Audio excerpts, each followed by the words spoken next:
things. Okay. So this is, by the way, an old picture of SFU from maybe it was before drones, so it must have been a helicopter. This is maybe 30, 40 years ago, but it shows where we are. It's not far from Vancouver. And the topic today is how magnetic fields or primordial magnetic fields can help with relieving the Hubble tension. And this is something that I'm quite excited about, and my collaborators. So why is it so exciting? As you probably heard, there is this Hubble tension, which is the discrepancy between the directly measured Hubble parameter using nearby supernovae and the one that's inferred from cosmic microwave background indirectly by fitting a model. And in parallel, the magnetic fields in galaxies and clusters of galaxies has been an old subject, namely, where did they come from? So the origin of the observed cosmic magnetic fields is not completely understood. And one hypothesis is that they were already there in the early universe and later evolved to be the fields in clustered structures. So what my collaborator Karsten Judamzik and I have found was that if you account for the effect of these primordial magnetic fields on the process of recombination, namely how they modify the standard cosmological model, then that helps with the Hubble tension. And you don't need any new ingredients. The kind of magnetic fields that you would need to help with the Hubble tension is of the same order of magnitude as the magnetic field you would need to explain the observed galactic and cluster and intergalactic magnetic fields. So that's why it's exciting, because it sort of hits two problems in one go. So I want to apologize to the experts in this audience because a lot of the things I'll say are borderline trivial. And so it's not because I don't respect the experts or assume they don't know these things. It's because it's just to help the beginning students to appreciate what's going on. And also, it also helps to sort of build the picture of where I'm going. So I don't mean any disrespect by saying something really simple. And such simple thing is looking at the Hubble diagram. So this is Hubble, and this is a diagram from his famous paper from 1929, where you see plotted is the velocity of a galaxy versus the distance to the galaxy. At that time, they were still called nebulae. And if you plot them, you get a straight line as a best fit. So Hubble then deduced that the velocity of the galaxy moving away from us is proportional to the distance, which is the famous Hubble Law. And the proportionality constant is the Hubble constant. So the way you measure it is by getting the distance using the luminosity distance, from, let's say, observed luminosity of a known standard candle, like a supernovae. And you get the velocity from the redshift using spectrometry or photometry, and you can find the proportionality constant by dividing one by the other. Now, in practice, of course, any cosmologist would know that it's not that simple, that basically h, meaning the expansion rate of the universe, is not a constant. It's described by the Friedmann equation, and it depends on redshift and depends on the content of the universe. So, and also the luminosity and the angular diameter distances are related to h by an integral. But if you consider this in the limit of very small redshifts, let's say redshifts less than 0.1, then indeed all these complications go away and you recover Hubble's formula. So at small redshifts, the difference between the luminosity distance and angular diameter distance disappear, and you recover that the distance is proportional to the velocity. So why am I telling you this is to emphasize that if you measure something at very low redshifts, it's largely independent of cosmology. So in that sense, you can think of it as a direct measurement without thinking about the content of the universe or any other complications of the model. So such a direct measurement was, I mean, people have been making these direct measurements since before Hubble and all the time over the past 100 years or so. But recently they got really good, meaning really precise. And this is a paper from 2019 that kind of gave a huge boost to the Hubble tension. Namely, this is when the error bar around the measurement of H naught from this local supernovae calibrated but on C-feeds got to sort of a 2% level. Adam Rees et al. Found 74 plus minus 1.4.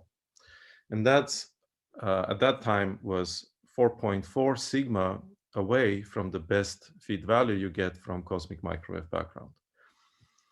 Okay, now let me now quickly review how you get it from the CMB. So the first part of the story, direct measurements are direct because they're largely independent of cosmology. With CMB, unfortunately, that's not the case. It does depend on a model. And this is what we do when we study CMB. We study the first light coming to us from the epoch of recombination.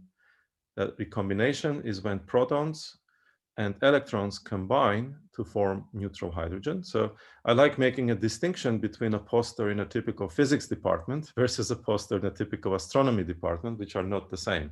So this is how particle physicists think about the universe, which is of course not how real life works.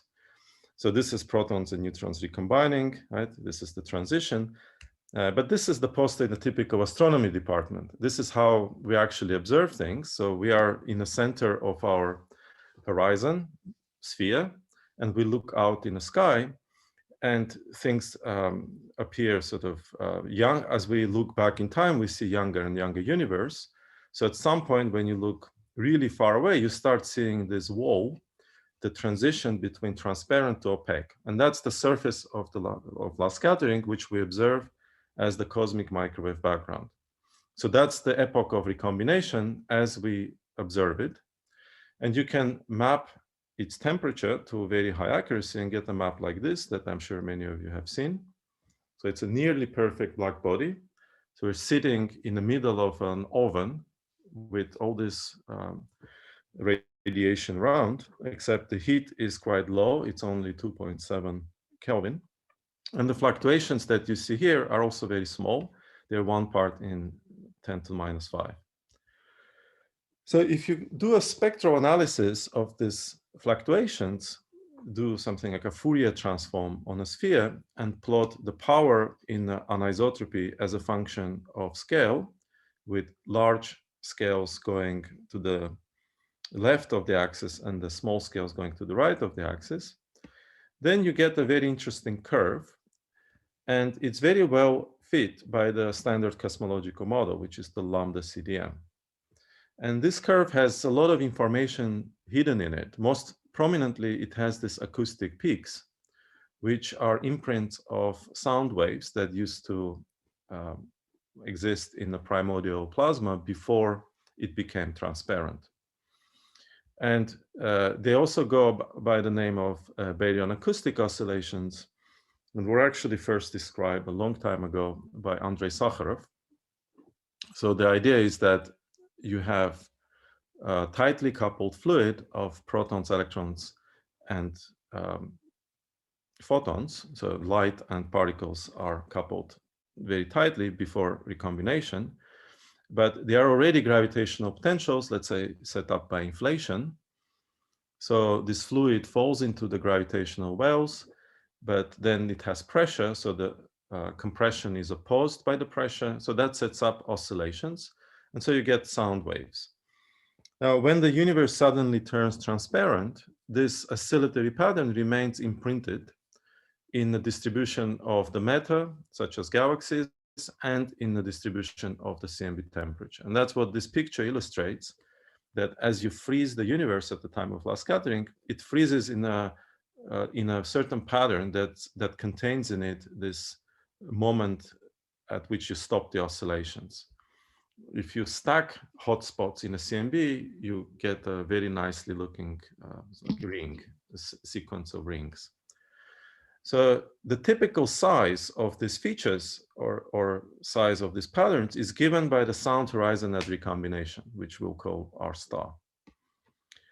So that's an important quantity for us later on, R star. So coming back to how CMB constrains H0, the measurement of a peak in the spectrum tells you the angular size of our star, namely the size in angle of the sound horizon at recombination. So if you measure the angle, and if somebody tells you our star, you can measure the distance to recombination from this triangle. And you can see from the triangle that if you make our star smaller, then the distance to recombination is also smaller.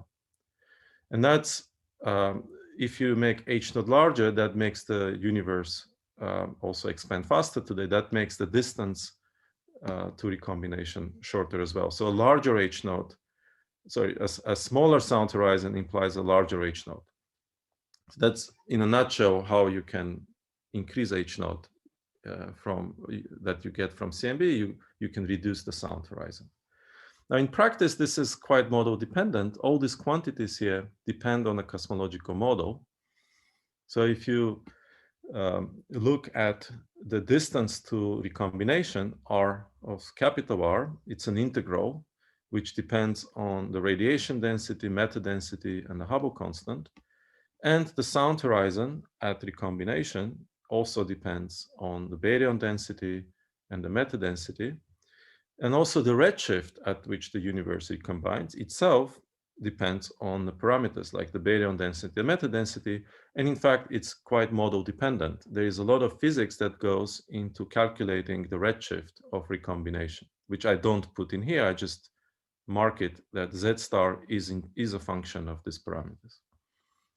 Now, the spectrum that you see contains enough information to constrain all these parameters. So you have three unknowns here: omega matter, omega baryons, and little h, which is the Hubble constant.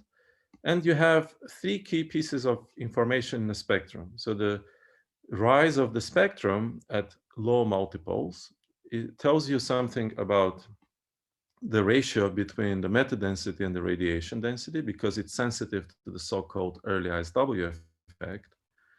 The ratio between the peaks in a peak structure tells you something about the baryon density.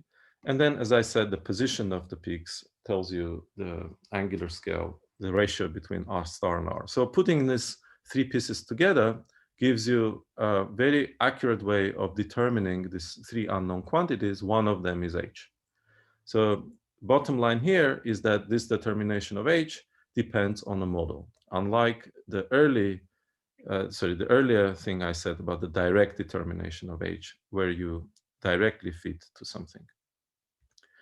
And Hubble tension became apparent as uncertainties in both types of measurements has gone down over the years. So this plot made by Wendy Friedman shows the evolution of the uncertainties from these two types of measurements. So when a Planck satellite released its data, the uncertainty in this model-dependent determination of H0 has shrunk to an incredibly small level. So the best fit value from Planck is H0 is 67 plus minus 0.5. On the other hand, the latest value from this nearby supernovae from Schu's collaboration is 73.2 plus minus 1.3. And that's a 4.2 sigma discrepancy. There is one in the middle, which I will not discuss, which is the tip of the red giant way of calibrating supernovae. And so there is some discussion of that, but I'm not an expert. So just let's focus on the tension between Schu's and CMB. And this, of course, caused a lot of noise, including in the popular literature.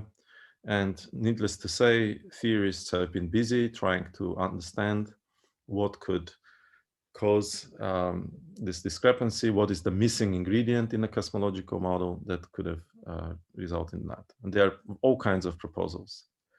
I recommend this short but quite a nicely written review by Adam Rees from a year ago or so, where he analyzes in a sort of a bird's eye view on all the evidence for the Hubble tension and various proposals.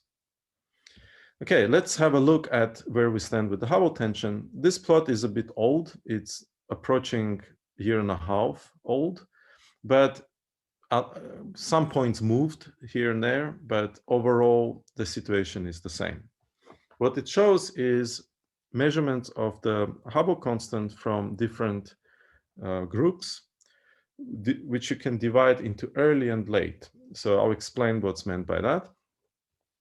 Let's start with the late measurements. So one of them is by shoes, shown here, that I mentioned, by Adam Riess's group, which has gone down to 73.2 now. And then many of these points are different ways of calibrating supernovae. I'm not going to go into that. But there are two other points that are distinct from that. So one of them is holy cow, which is deducing the expansion rate today by studying oscillating light from weak lensing of distant quasars. And so this is not a low Z measurement. It's a measurement that spans a rather broad range of redshifts out to redshift 1. Nevertheless, it does not depend in any way on the physics of recombination. It depends on what happened to the universe after redshift 1, between redshift 1 and today. And another one is MCP. It's a mega maser measurement, which is not using supernovae. It uses water vapor orbiting galactic center with a black hole in the middle. And it's independent measurement of H0 with large uncertainties. So the distinction that I make here is slightly different from the distinction that Adam Ries or others made in the papers. Namely, if you think about what distinguishes these two, the two measurements, the small H0 and large H0, is the dependence on a model for recombination. So the two measurements on the top here, which use CMB and BAO, they rely on a model of recombination, while all of the other measurements do not. So that suggests that maybe tension has something to do with recombination. So can we avoid using recombination in some of it? Now with CMB, you cannot learn anything without assuming a model of recombination. And the reason is that it's not only the sound horizon that you need, but you also need to know the redshift of recombination. So you need a model to calculate both the redshift, Z star, at which recombination happens, and R star. But with the BAO, the redshift is known from the measurement of the redshift of the galaxy. So there, you still need to know R star, but maybe you can use other data and you treat your R star as an independent parameter. So you don't have to assume a model for it.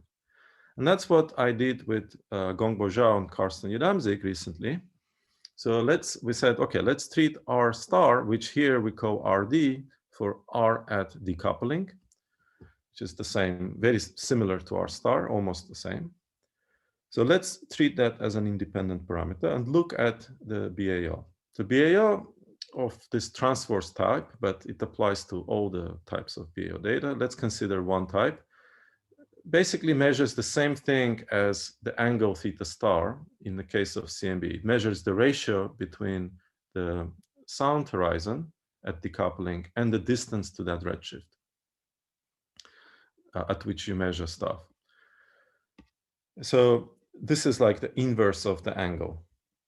And if you write it out in the Friedman-Robertson-Walker universe, you see that there are two combinations of parameters that appear together. So RD times H, or the product of the sound horizon times H, comes as one quantity, and the capital of omega meta. So that's the fraction of meta. So if you have measurements of BAO at many redshifts, you can constrain RD times H and omega meta as two separate parameters. And that's what this plot shows on the left, that just from BAO alone, without assuming a model for RD, just using this equation and all of the BAO data that we have today, you can constrain the combination RD times H and omega meta. In fact, you can constrain it quite well using current data. If you want to actually constrain the Hubble constant, you have to break the degeneracy between RD and H. So they appear as a product.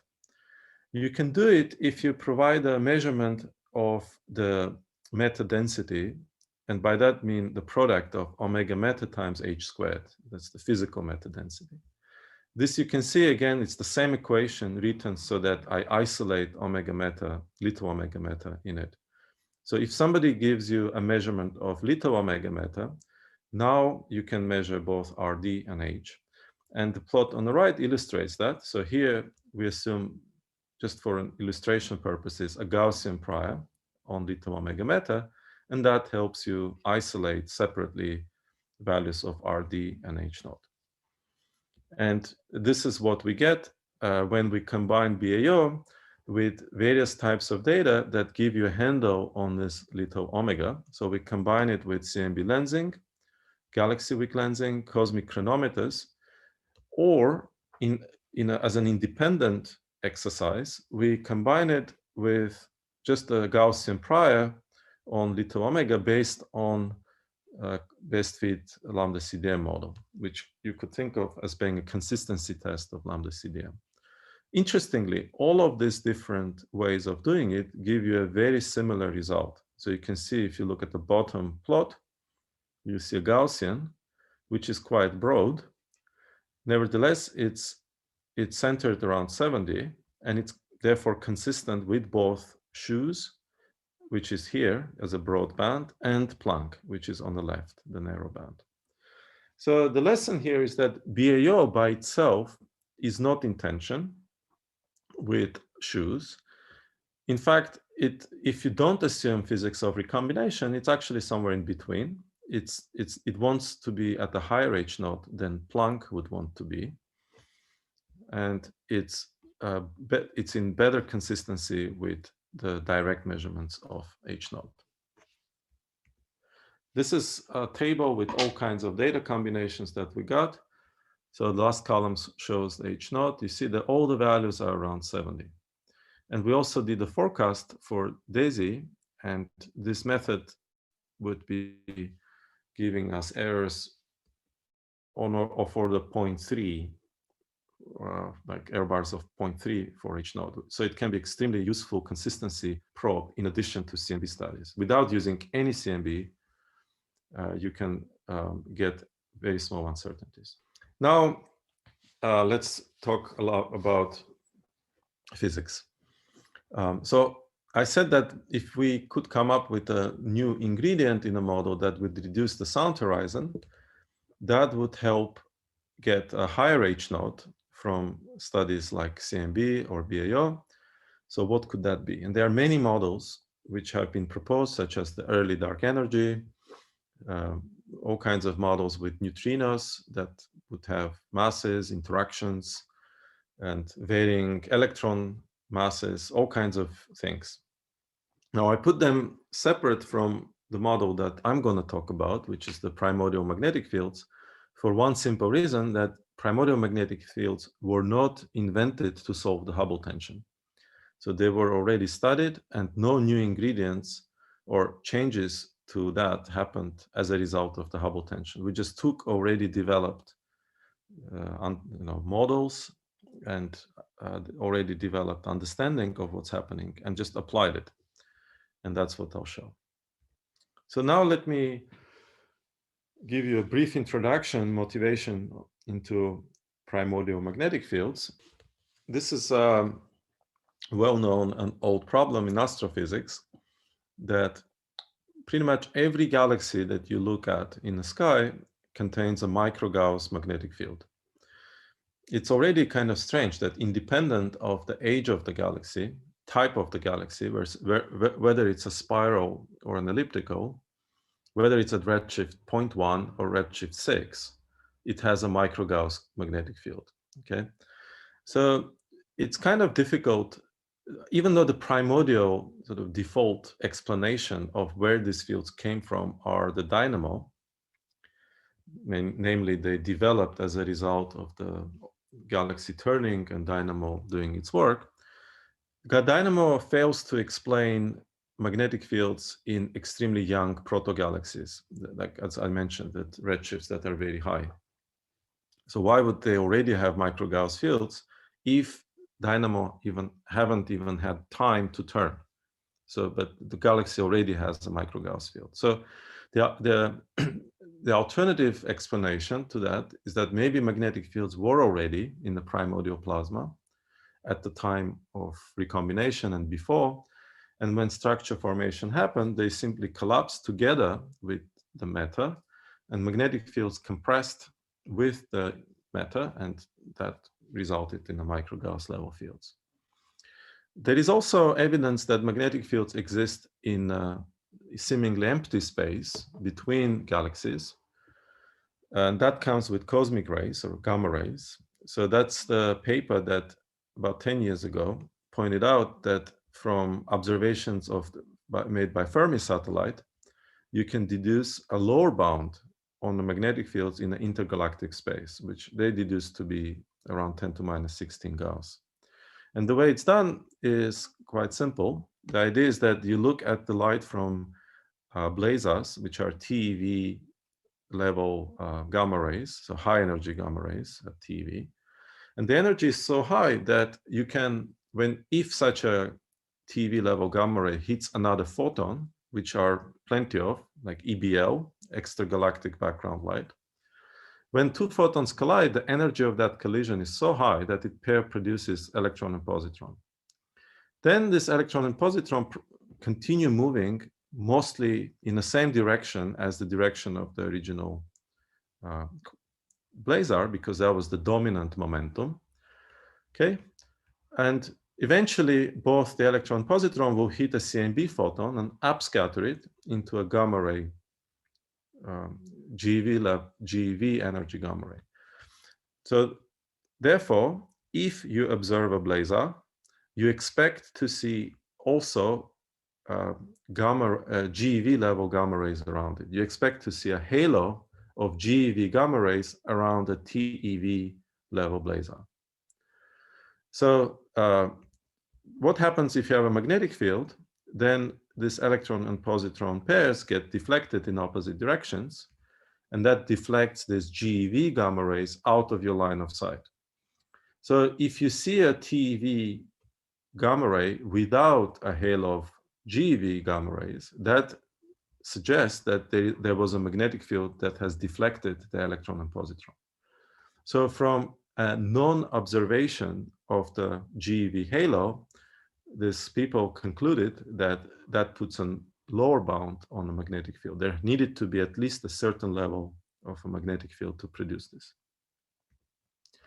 There is also a recent claim by the LOFAR group of observation of radio emission that comes from a reach connecting to galaxy clusters, which is consistent with that being due to magnetic fields.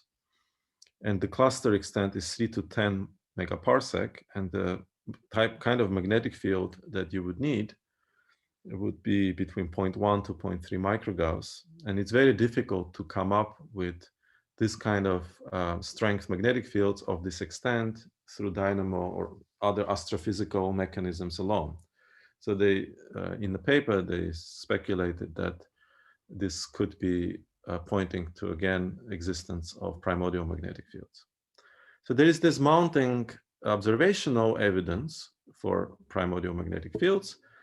On the other side, they are expected to be produced in the early universe in processes like phase transitions, like the electroweak or QCD phase transition, maybe in inflation, not in the simplest models of inflation, but especially designed.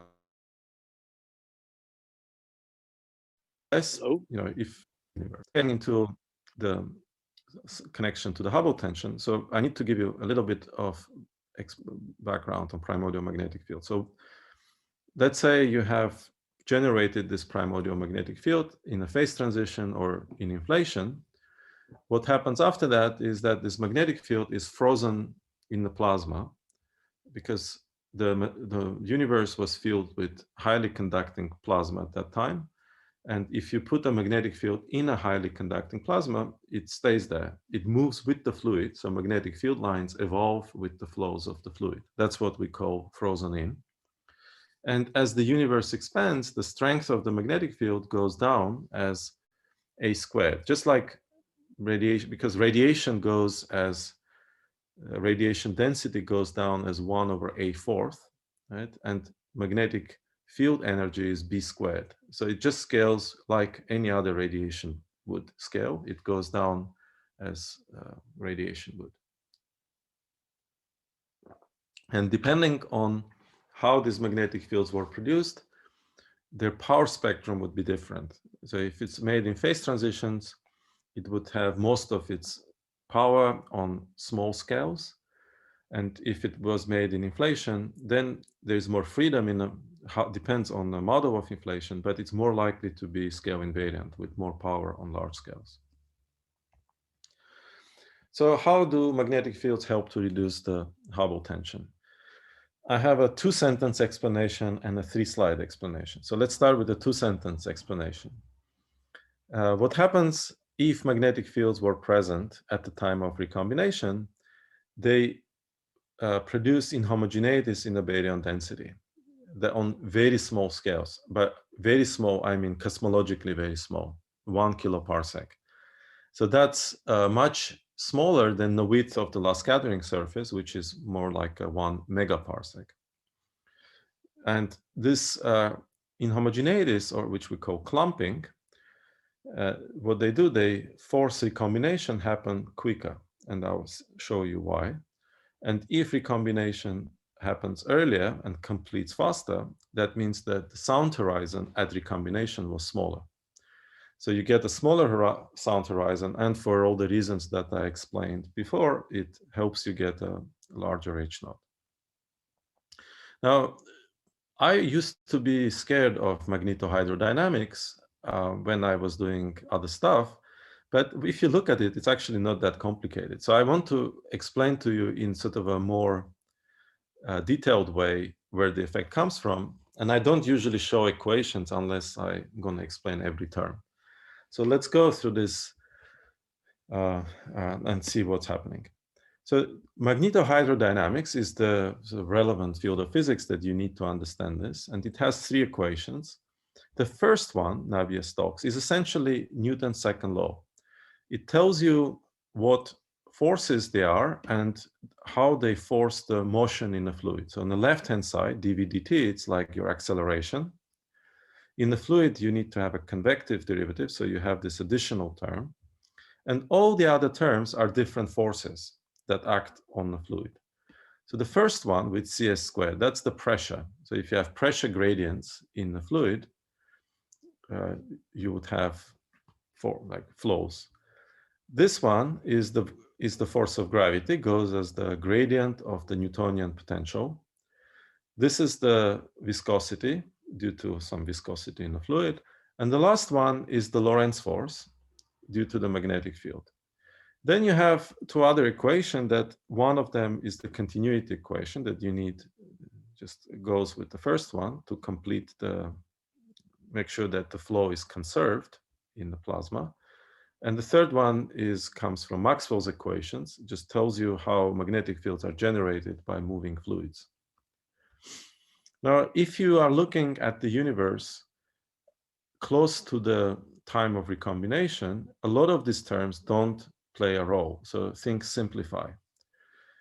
Okay, so this is what I just put. And what simplifies? First of all, we can ignore gravity because the forces we're talking about, electromagnetic interactions, are much stronger than gravity. And all the effects we'll be talking about are driven by just electromagnetism.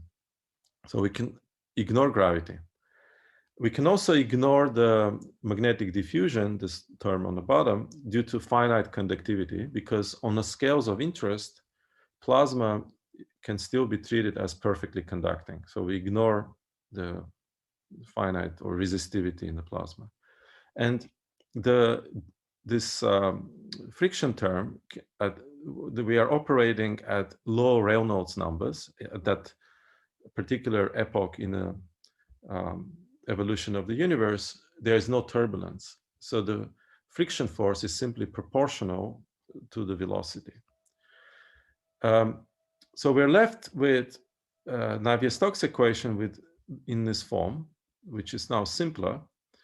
And if you break this block of curls into something that doesn't have curls, you see that one of the terms here has the gradient of B squared. Remember, B squared is the magnetic field energy density. So what that force does is pushes the fluid towards regions of low B squared. Just like gravity would push things towards regions of low gravitational potential, this force will push things towards regions of low magnetic density. And that is the origin of baryon inhomogeneities. This is the gradient of B squared forces the fluid to congregate in minima of B squared, while there is friction. So this alpha, the coefficient of the friction term, is proportional to the inverse photon mean free path. So the friction here is due to the residual photons that are floating around and hitting the baryons. And it's important to distinguish between two regimes, which comes when you look at this plasma on different length scales. So if you look at length scales that are much bigger than photon mean free path, then the fluid, as I said in the beginning of my talk, is still a tightly coupled fluid with photons, electrons, and protons acting as one fluid, and the speed of sound is large. It's 1/3 of the speed of light. But if you go to length scales below photon mean free path, then photons don't hit baryons as often. They just provide this friction that I show here, and the speed of sound is very small. It's more that of a baryon, so weakly interacting baryon gas. So it's no longer tightly coupled fluid. And that's why when the speed of sound is small, that means the pressure is weak, baryons can cluster.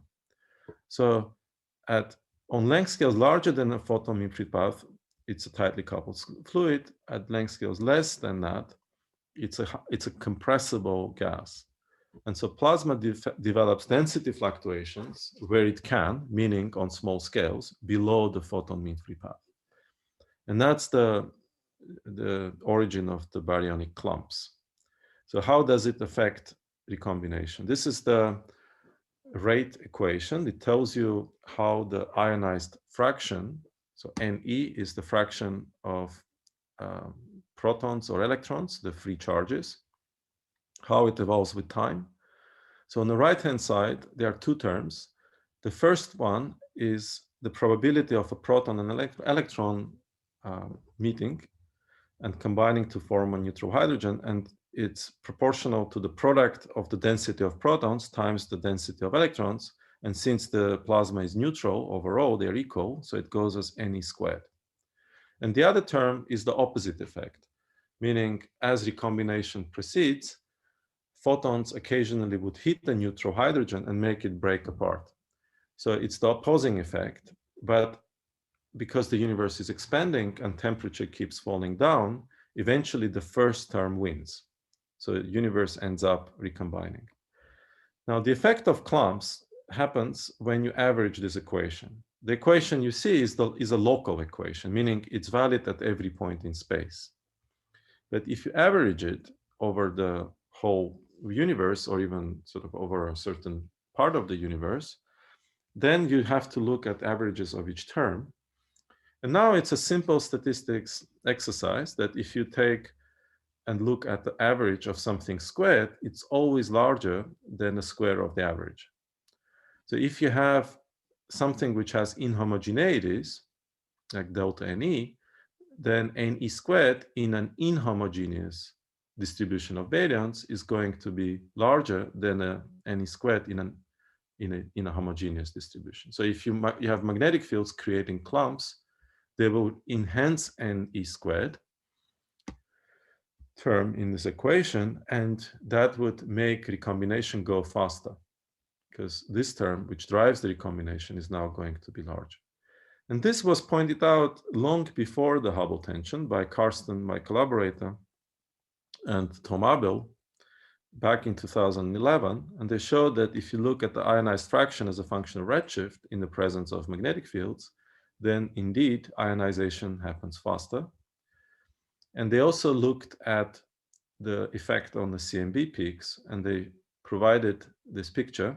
You see that the peaks, as you increase the clumping, so C here stands for clumping, so that no clumping is 1. So the peaks move to the right.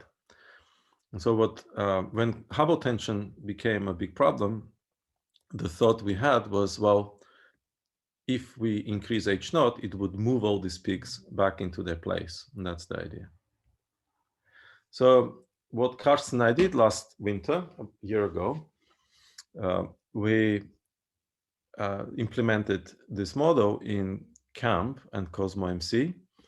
So we have one additional baryon clumping parameter. We took basically the same model that Karsten and Tom Abel developed back in 2011. There is one additional parameter, which is the difference between the average of the square and the square of the average. And just to check how results depend on the assumed distribution of baryons, in addition to the model they developed back in 2011, we used an ad hoc model, M2, which has a different third moment in the probability distribution. So the shape of the probability distribution function that you expect is not necessarily going to be Gaussian, and so and the result does depend on a shape. It does not just depend on a second moment. And then we try to fit this model to using the usual CosmoMC with all the data sets in it. So we fit to Planck all of the temperature, polarization, and lensing. Then we include this determinations of H naught, which we can treat as independent from Shoes, Holy Cow, and MCP, and other data sets like BAO, dark energy survey, and other supernovae, etc. So what happens when you fit only to CMB without using the Shoes value? CMB by itself does not give you a detection of clumping. It just develops a degeneracy line. So if you look at just Planck CDM, it's sitting here, but if you allow for non-zero clumping, you see that the allowed range of values of H naught increases. So it just opens a degeneracy direction, which says that while CMB does not prefer a non-zero clumping parameter B, it is broadly consistent with a high clumping. Maybe it needs a little push. So that's what we did next, gave that little push. So let's combine CMB with a prior on H naught coming from this 3 direct measurements of H naught that we have. What that does is quite decisively moves H naught to a higher value and gives you a clear detection of the clumping parameter B. It also gives you a smaller omega meta, to which I'll come back later. So we find a detection. And this is how the Hubble tension is relieved, that you get a higher H naught, which is now in much better consistency with Shoes. Of course, we had to give it the little push. You get a better result when you combine it with this 3 measurements of H naught. But if you compare the chi-square of CMB with just Planck lambda CDM, and in our model, the chi-square of CMB are consistent within 1 sigma. So the goodness of the fit to CMB is as good as you would have. It just needed a bit of a push. Otherwise, it's broadly consistent with both. Now, there is another tension that this helps with, namely this famous S8 tension, which is this much milder disagreement between the measured value of the clustering amplitude S8, which you get from weak lensing, galaxy weak lensing surveys such as DES and KIDS, and CMB. So you see the inconsistency here is between, let's say, these points here and the bands. And weak lensing surveys tend to prefer a smaller omega meta and a smaller S8. So our model also does better with that. It moves this S8 omega meta point, best fit point, closer to the DES band. And so if you look at both S8 and H0, when you have magnetic fields, they help you to relieve both tensions.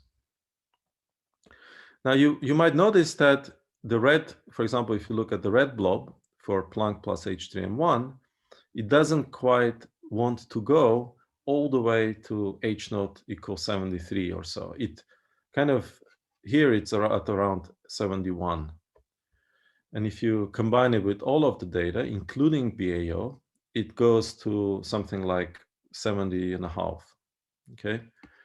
So you certainly relieve the Hubble tension, but you don't solve it all the way. You don't, even though you have allowed for magnetic fields and you put the H3 prior, still the H0 doesn't want to go all the way into the Schuss band. It goes there, but not quite. So I'll come back to the reason for that. And the reason for that is not to do with magnetic fields. It's a fundamental reason with all proposals to solve the Hubble tension using reduced sound horizon.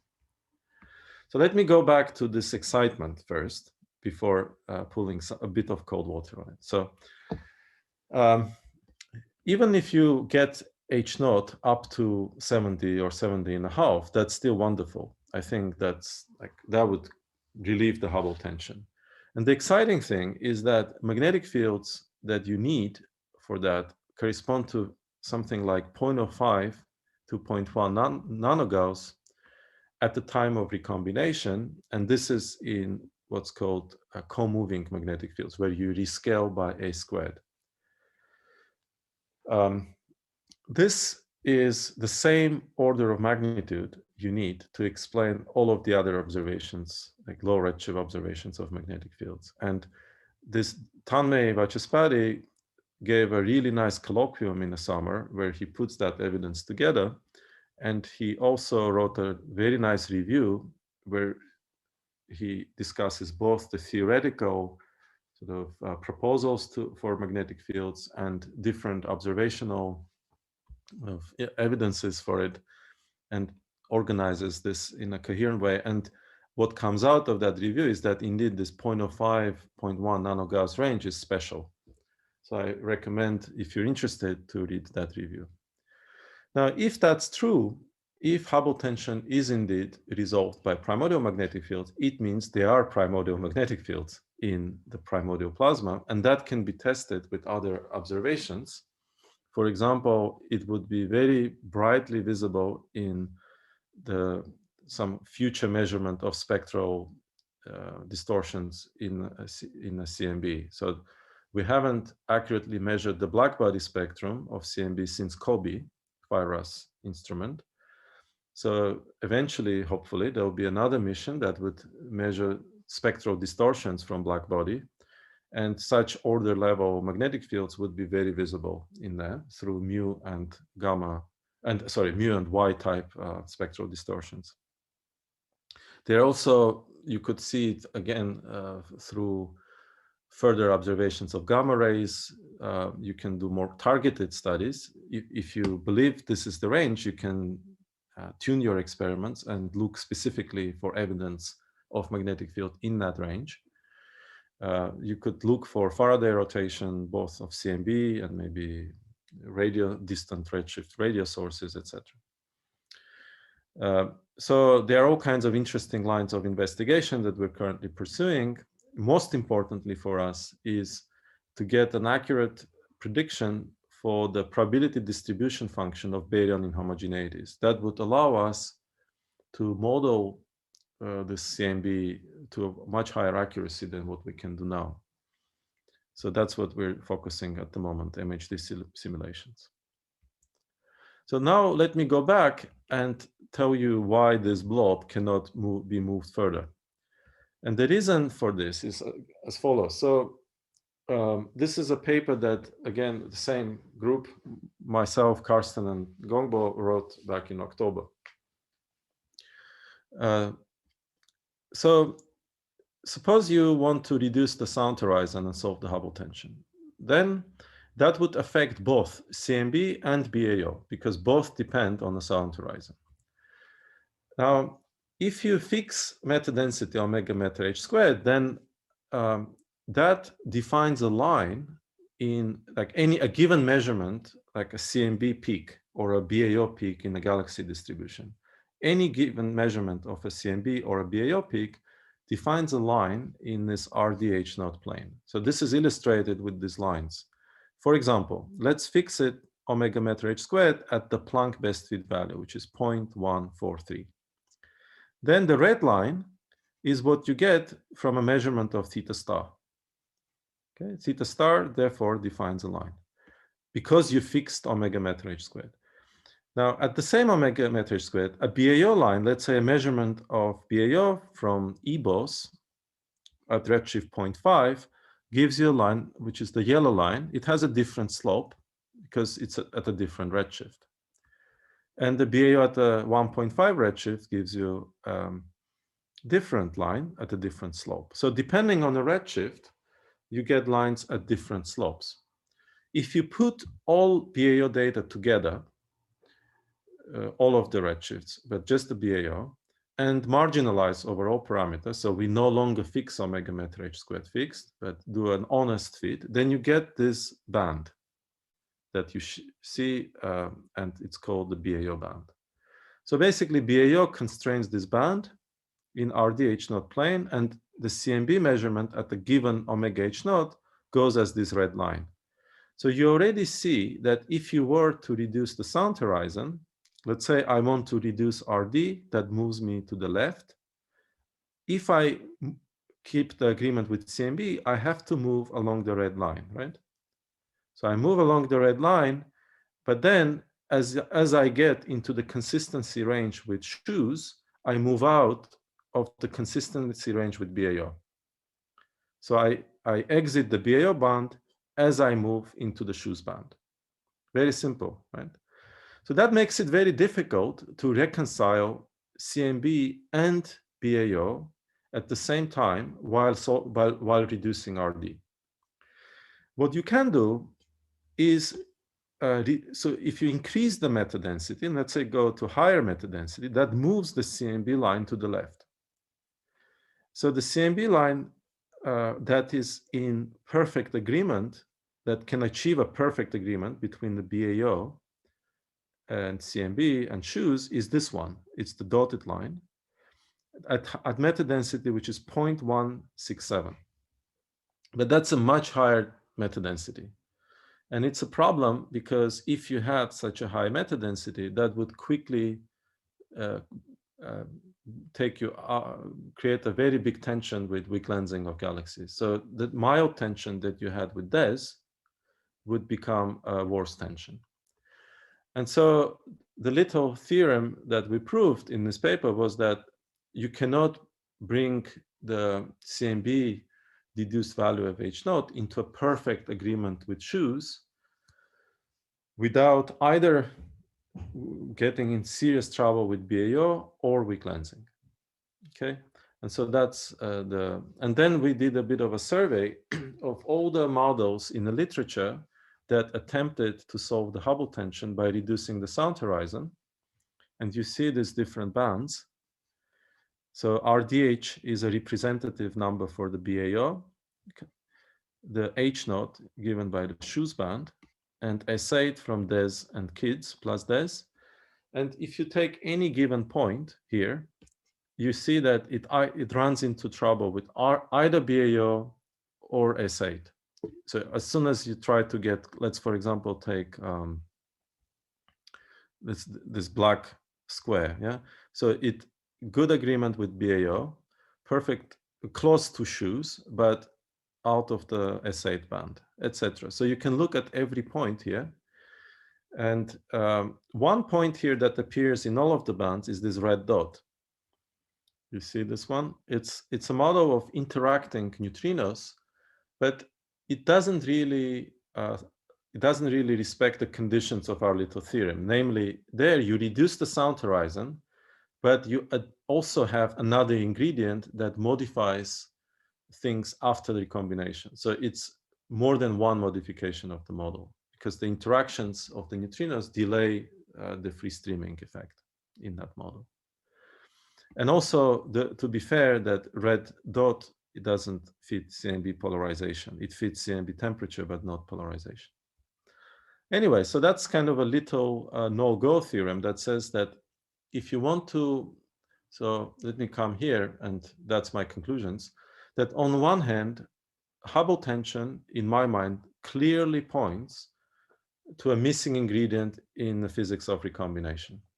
Because the data is only in disagreement, there's tension only if you include model dependence on recombination. Now, as I said, primordial magnetic fields are a natural component, natural ingredient that when added helps you significantly relieve that tension. But all models that reduce the sound horizon can only do it up to H naught of around 70. If you want to increase it further, you need to either introduce another component in your model, so two new modifications, which makes it not as attractive, or you hope that shoes will keep tuning their number and it will move closer and closer to 70, which you never know. So anyway, that's the end of my talk, and thank you. And now see if you have any questions. Jingtao says, thanks for the talk. I wonder what other spatial properties primordial magnetic field has. For example, one, is it homogeneous or isotropic in larger scales? And two, its dependence of four-dimensional coordinate. So the kind of magnetic fields we are considering here are stochastic. So they don't have a homogeneous and isotropic component. It's a random field. And so its direction and magnitude are random numbers, so fluctuating from point to point. But it can have correlations, just like CMB temperature. It's random, but it's correlated. So that's why we see a nice spectrum. So depending on the origin of the magnetic field, those correlations may exist on large scales, like if the magnetic field was produced during inflation, then it would be correlated on large scales. If not, it would not.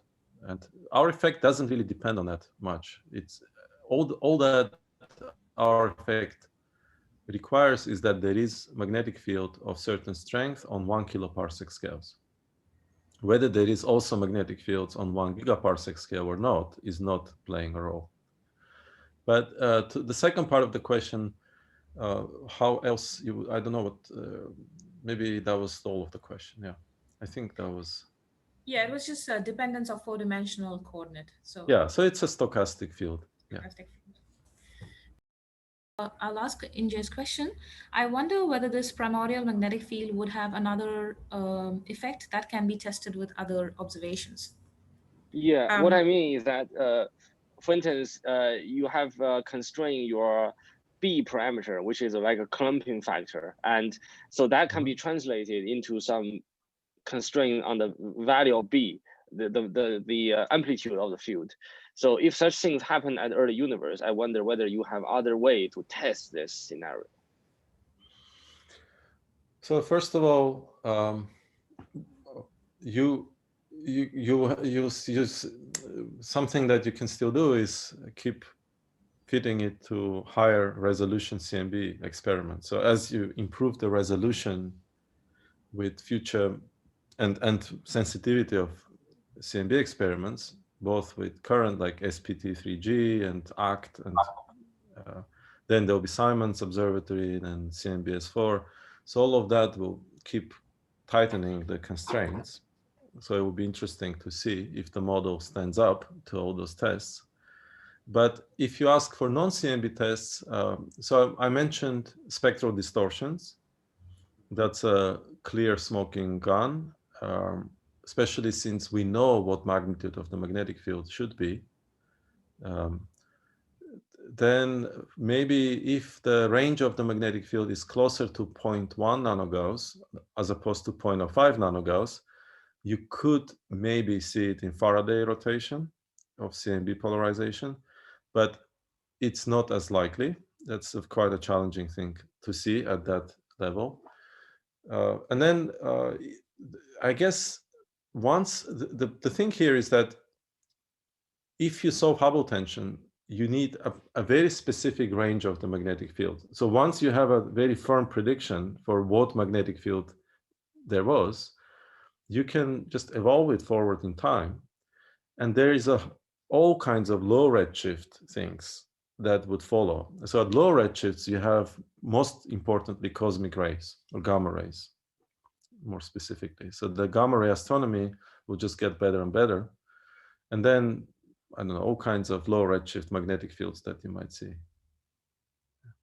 So I just follow-up question. So if you have some early magnetic field model, and can you evolve it to low redshift? Is this evolution kind of some quite well-defined behavior so that you can have a prediction of lower redshift magnetic field in almost certain way, so that you can test it with radio or X-ray observations? Is that right? Okay. Yes, that's what I'm saying. Yeah, there is no reason why you cannot evolve things. If you know something about the initial state of the magnetic fields, people do these studies. They do MHD simulations and evolve them forward in time. You can do structure formation also with magnetic fields and things like that. So I just have a quick question about, suppose you mentioned about spectral distortion. So if Pixie, once it comes online, will it also have the resolution to measure these the clumping factor which you were talking about? So it has the resolution to measure the spectral distortions in the CMB. So would it have the resolution to measure the clumping factor directly? But currently you're using it as a parameterization in your model. So does that make sense? Resolution in what? In you're talking about the resolution in angular or spectral? Like, in spectral. I only vaguely, roughly know the kind of sensitivity Pixie would have to mu and y type spectral distortions. So there are predictions for what kind of spectral distortions magnetic fields can produce. And they are well within that range. So at this level. But I'm not sure what you mean by directly detecting B. So we detected B by fitting to a CMB temperature and polarization anisotropy spectra. And I don't know I guess Pixie would produce those too, but I don't think that was your question, right? No, okay. So no, I think I understood it differently, but no, I get it now. So yeah, okay, thank you. I wonder, just a basic fact, as a basic fact, does B field produce like mu distortion or Y distortion? Which one is more significant? I mean, in terms of spectral distortion. I think both. It produces both different epochs. I forgot which one was stronger. I know that produces both. Karsten has papers on it with Karsten Yadamzig, with Angela Olinto. They're papers from late 90s. It's been a long time since I looked at that. Yeah. Thanks, Levon, for a really great talk. It was really great with all the results, very cool results. And thanks everyone for joining.